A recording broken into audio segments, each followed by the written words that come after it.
here. So today I'm going to explain about Norway's $47 billion revamped road system. So it's like a floating highway. Norway is currently undertaking its biggest infrastructure roadway project in its history. Not only is its $47 billion revamped road system set to change travel between the country, but it's also being called the world's first ever floating highway. Yes, it's like a floating highway under the water. Statements like that invites a lot of questions. Luckily, they all have the answers. This high-tech approach to a long-standing issue will make Norway one of the global leaders in international travel.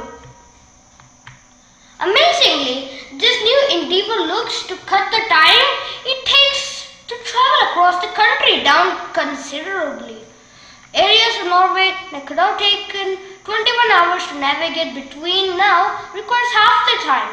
Its mere existence eliminates several ferry crossings and gives drivers a direct route to spots that would have been considerably difficult.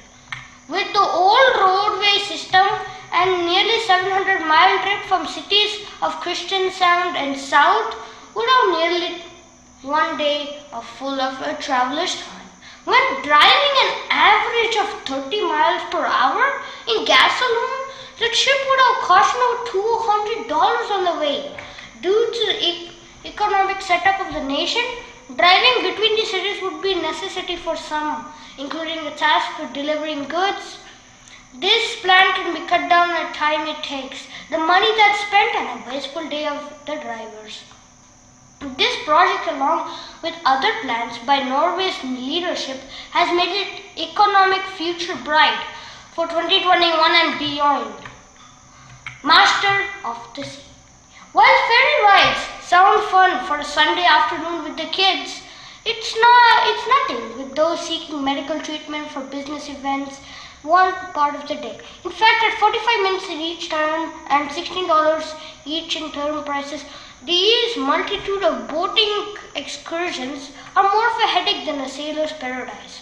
The coastal route E39 eliminates those headaches like a giant underwater aspirin.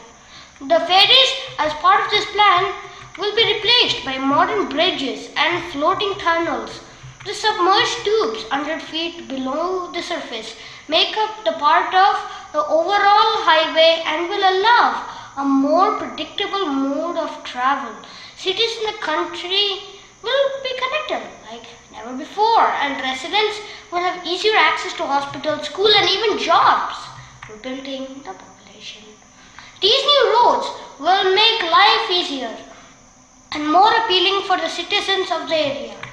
Tysnes, a region of the municipalities on the archipelago off the coast, has a drop over 50% of the population over the past 100 years due to inaccessible nature of the area.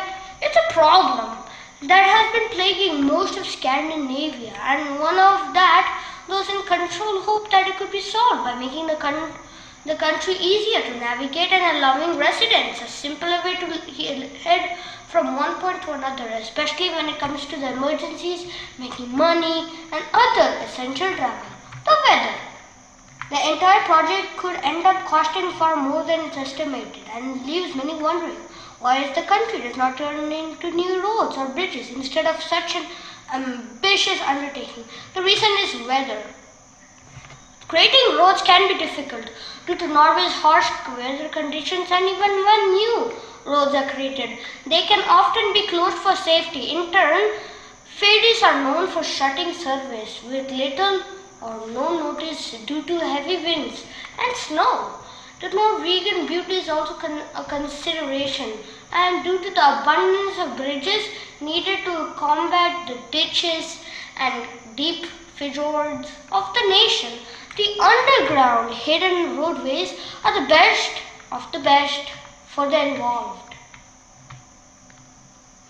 The idea was submerged floating tube bridge was actually the brainchild of naval architect Sir Edward Reed. Back in 1886, Reed, a leading naval architect known as building ships used by the Japanese Imperial Navy in the Meiji period, was the first to come up with the idea, and it was again proposed in 1923. However, then, but like in the 1800s, the technology simply did not exist.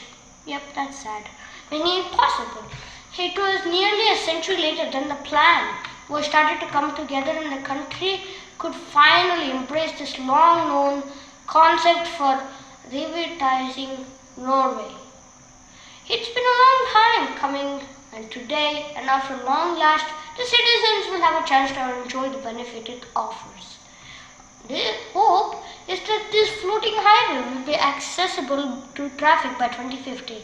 The plan as of now is to bypass all ferry crossings and check it at the 1,100 kilometers. While Norway is the first to get behind Edward Reed's 19th century proposal, they may not be the last. Engineers in China and Italy have already expressed interest in pursuing something similar projects for their own countries. As it goes, Norway. Thanks for watching, guys.